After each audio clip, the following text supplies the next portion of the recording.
কচু বাটা করব। এই যে আমি মান কচু কেটে নেব। এই যে আমি কেটে নিয়েছি পিস পিস করে, এবার গ্রেটারে আমি গ্রেট করে নেব। তারপরে তুমি একটু সরাই পাশে। এই যে আমি কচুটা আমি গ্রেটারে গ্রেট করে নেব।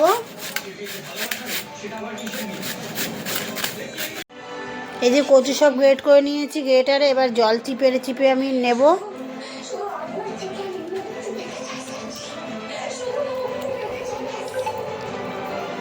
এরকম করে আমি সবগুলো চিপে নেব কচু।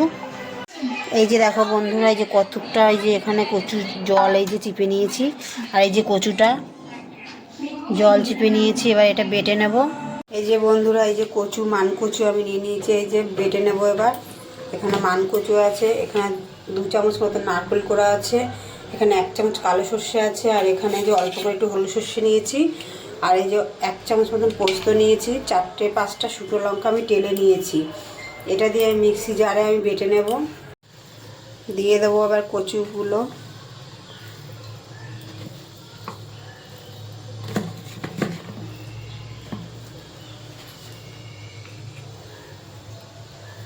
পোস্তটা দিয়ে দেবো, সর্ষে হলুদ সর্ষে, আর দেবো কালো সর্ষে একটু অল্প করে রেখে দিই, পরে দেবো। আর দেবো কোরানো নারকেল, আর শুকনো লঙ্কা দেবো 3টে, আর পরে দেবো। এখানে 1 চামচ নুন দিয়ে দেবো, লাগলে পরে দেবো আবার। এবার এটা বেটে নেব। এই যে মান কচু বাটা ওপর দিয়ে আমি কাঁচা সর্ষের তেল দিয়ে দিয়েছি।